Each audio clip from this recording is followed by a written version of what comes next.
talked about the road to the Olympics, and as the President and the Secretary said, but what we're going to talk to you about today is how the people can actually help us to get to the Olympics.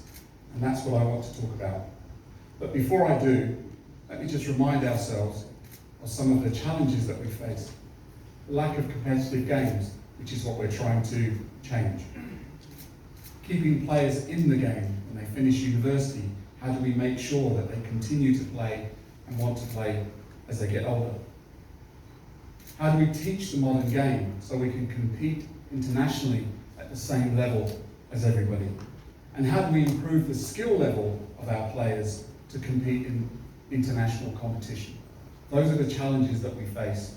And I'm reminded, and I've put it in a quote from the President himself, who says, quality comes from quantity.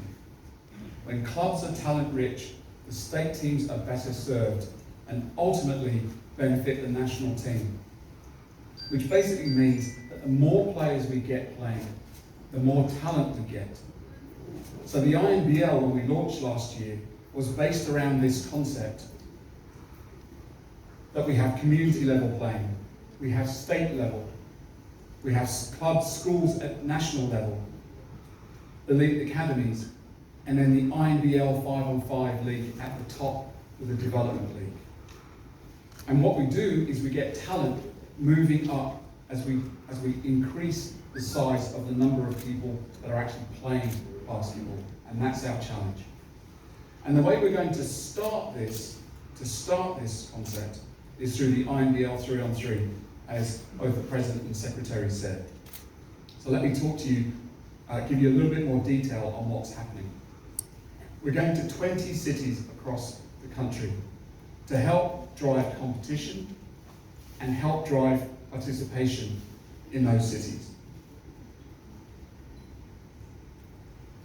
It's gender equal, as the Secretary said. It's open for men and women. And in fact, the finals here in Bangalore will actually have the men's finals before the women's finals to show them how equal we want to try and make this sport. We'll have the national finals in Bangalore. So each of the winners in each category from around the country will be invited to Bangalore on the weekend of the 27th to 29th of May for a national final. And the great thing about that is that the entries are open for everybody. You don't have to be selected to play. Any 3 or 4 of us could put a team into any city and have the opportunity to play in the finals. And that's what we mean by it's a people's competition.